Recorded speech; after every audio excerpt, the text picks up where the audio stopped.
చూడండి నా ప్రియ, ఇంతగా దీవించి సింహాసనం మీద కూర్చోబెడితే ఇప్పుడు దావీదు ఏ పని చేస్తా చెప్పండి?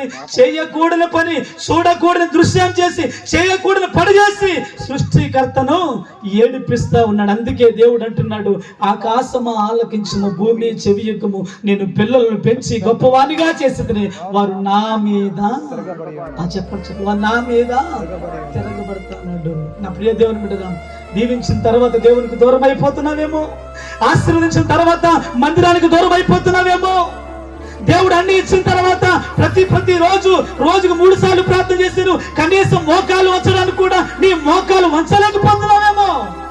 జాగ్రత్త జాగ్రత్త.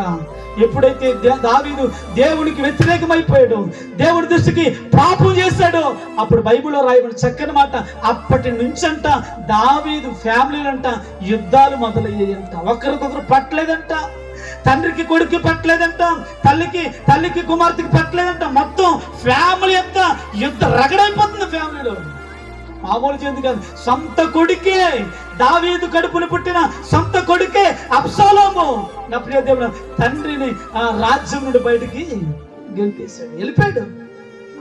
గుర్తుపెట్టుకున్న ప్రియ దేవుడు, దేవుడు మన పట్ల చేసిన మేలులు మనం మర్చిపోతే, దేవుడు మన పట్ల చేసిన అద్భుతమైన కార్యాలు మర్చిపోతే దేవుడు ఎంత బాధపడతాడో తెలుసా? దేవుడు ఎంత కృంగిపోతాడో తెలుసా? ఆయన బాధ చెప్పుకోవడానికి ఎవరు కనబడలేదు, ఆయన బాధను పంచుకుని ఎవరు కనబడలేదు. ఆయన అంటున్నాడు, ఆకాశమా ఆలకించు, భూమి చెవియొక్కము, నేను పిల్లల్ని పెంచి గొప్పవానిగా చేసిన, వారు నా మీదే